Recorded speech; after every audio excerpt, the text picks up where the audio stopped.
I'm tired. I'm so tired.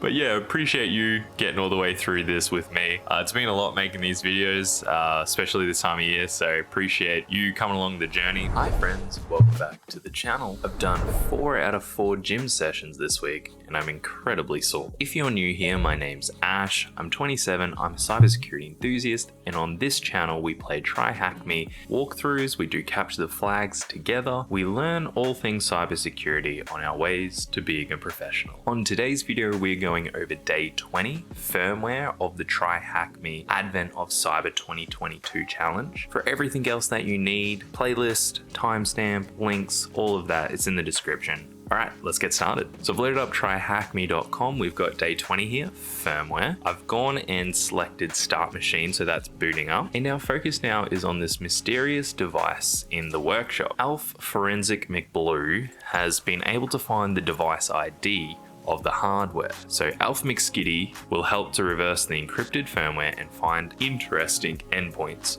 for IoT exploitation. So the plan is to understand what firmware reverse engineering is, techniques for extracting code from firmware, extracting hidden keys from encrypted firmware, and modifying and rebuilding firmware. So our first section is what is firmware reverse engineering? So every embedded system such as cameras, routers, smartwatches, etc. have pre-installed firmware, which has its own set of instructions running on the hardware's processor. It enables the hardware to communicate with other software running on the device. The firmware provides low-level control for the designer/developer to make changes at the root level. So reverse engineering is working your way back through the code to figure out how it was built and what it does. Firmware reverse engineering is extracting the original code from the firmware binary file and verifying the code does not carry out any malicious or unintended functionality like undesired network communication calls. Firmware reversing is usually done for security reasons, to ensure the safe usage of devices that may have critical vulnerabilities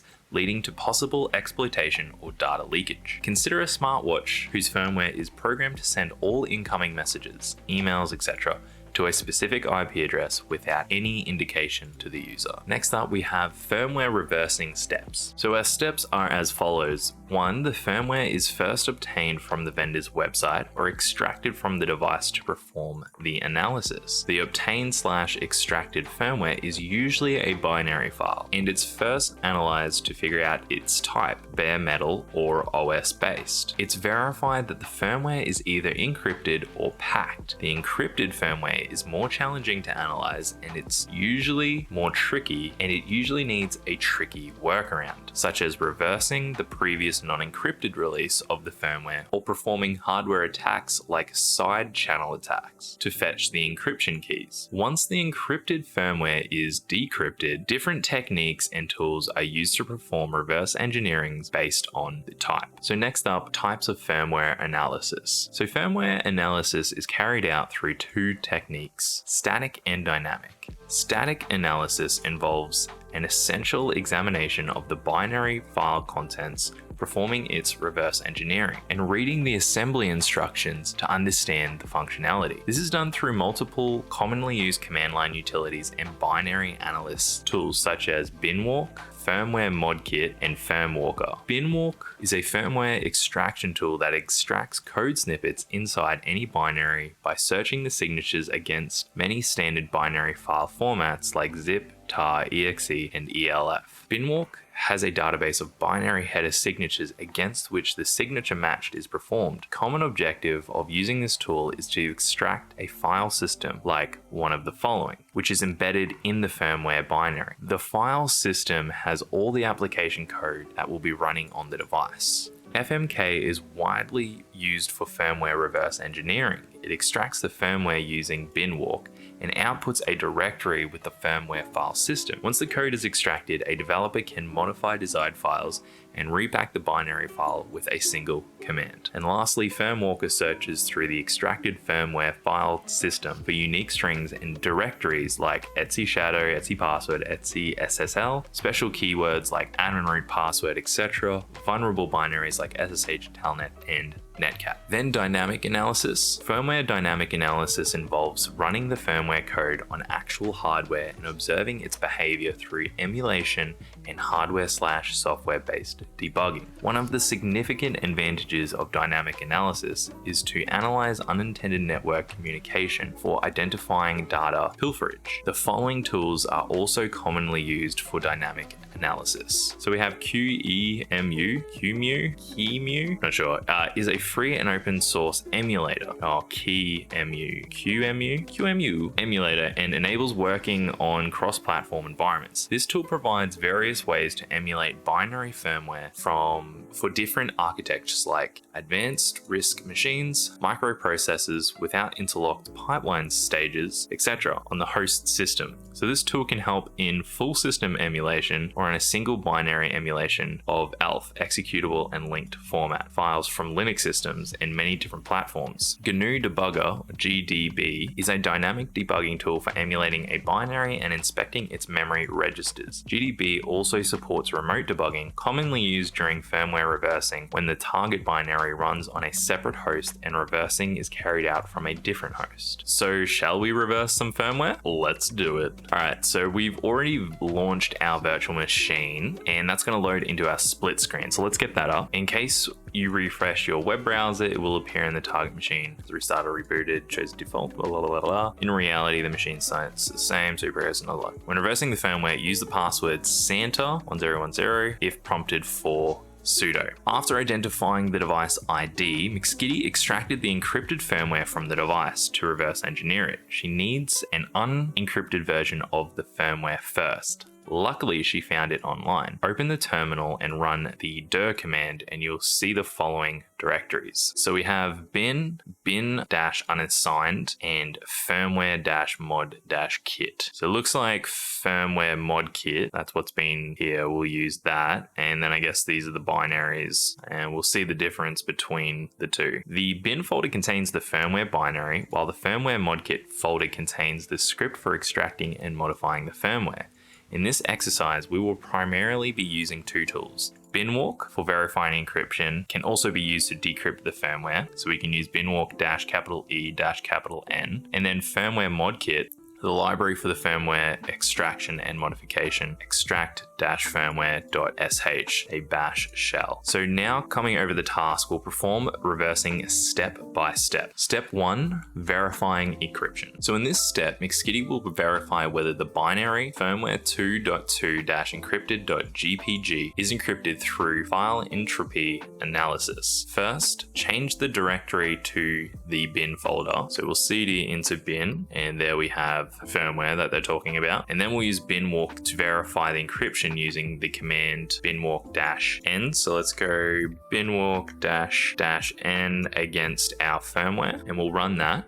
So entropy, rising entropy edge. Okay, we have a slightly different entropy float. Not sure if that matters. In the above case, the rising entropy edge means that the file is probably encrypted and has some increased randomness. Step 2, finding unencrypted older version. Since the latest version is encrypted, McSkitty found an older version of the same firmware. The version is located in bin unassigned folder. Why was she looking for an older version? Because she wants to find encryption keys that she may use to decrypt the original firmware and reverse engineer it. McSkitty has decided to use the famous FMK tool for this purpose. So to extract the firmware, change the directory by entering the following command, cdd, we'll go back up and then we'll go into bin unassigned.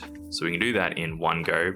She extracted the firmware by issuing the following command. So we're in the same directory and they've used the extract-firmware.sh against this firmware version 1 unassigned. So we'll just type it out exactly like so, and that's scanning the firmware, and we can see a big old output. Sudo password for test, so it's wanting more permissions, and our password was as so. So just type that in, and now we have a FMK folder with the extracted firmware. So step 3, finding encryption keys. So the original firmware is GPG protected, which means that we need to find a public and private key and a passphrase to decrypt it, the original signed firmware. We know that the unencrypted firmware is extracted successfully and stored in the FMK folder. The easiest way to find keys is by using the grep command, with the I in the grep command ignores case sensitivity, while the R will operator recursively searches in the directory. So we're going to grep through all the files in this directory, and we're going to ignore cases looking for the term key. Well, my output, there's a lot more. So doing again with sudo, I can see the GPG file this time. So bingo, we have the public and private keys, but what about the passphrase, usually used with the private key to decrypt a GPG encryption? Let's find the passphrase through the same grep command. So we'll type that out, paraphrase, and cool. All right, it's there. Finally located the public and private keys and the passphrase as well. So step 4, decrypting the encrypted firmware.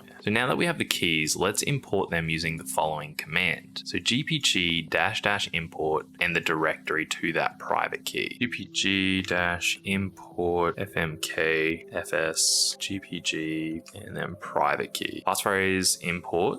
Let's put in the passphrase that we just found. Secret key imported. While importing the private key, you were asked for the passphrase, so we entered that. Importing the public key, so I'll just hit the up arrow and then type in public key, and that's worked. So we can list the secret keys. So now we can go gpg -- list secret keys. Once the keys are imported, McCity decrypts the firmware using the gpg command again. Change the directory by entering the CD and go into the original CD.